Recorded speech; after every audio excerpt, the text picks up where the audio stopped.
The Better Communication Research Programme reports a 72% increase in the number of children with speech, language and communication needs in the last 5 years, and reports little evidence of structured opportunities and interactions to develop children's oral language in the classroom.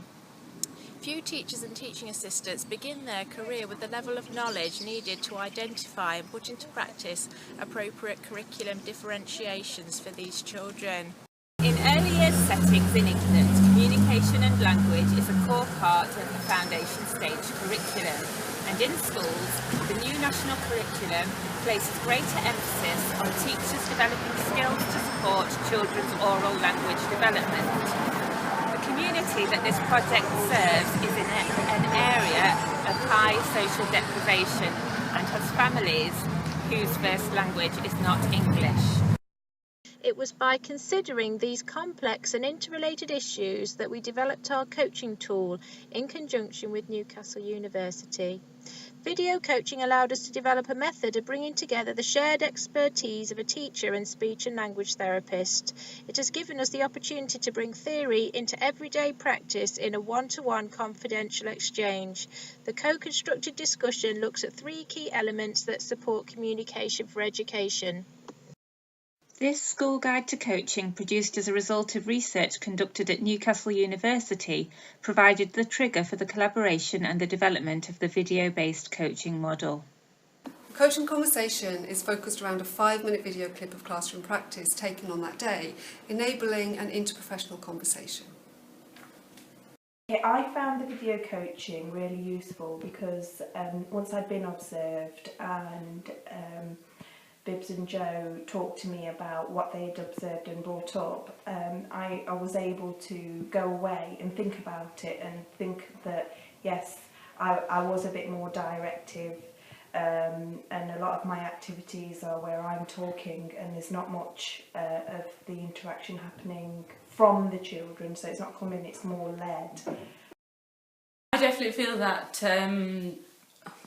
I've learnt a lot over this whole experience. I feel a lot more confident. I think through what I do now, especially the activities that I carry out, I evaluate things more now, sort of reflect on how my activity may have gone and put changes into my practice. So through doing the coaching, I learnt that when working with children, you need to give the children thinking time and make sure that you build that into the pace of the lesson. I also identified starting points for my children and looked at appropriate interventions that I could use with the children in my class, and then set specific targets of where I'd like those children to go throughout that intervention.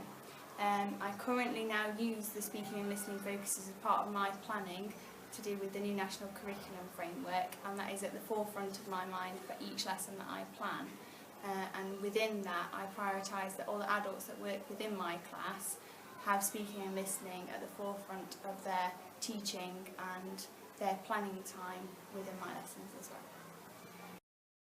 well. So I found that it really highlighted to me the things that do really work in the classroom, so such as repetition.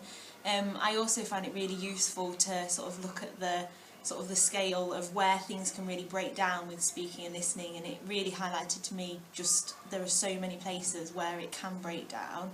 I found it really useful actually to be able to talk in detail about lots of different children and their varying needs, and that again highlighted to me some children which I would have never thought had speaking and listening problems, that actually perhaps they did.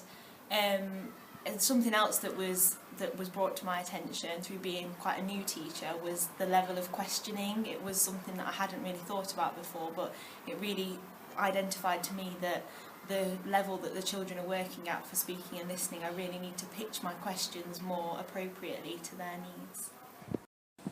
The impact of the project has been evaluated using a theory of change approach based on interviews with the participants in the settings. This has allowed the participants themselves, the school leaders and the project team to make sense of the outcomes.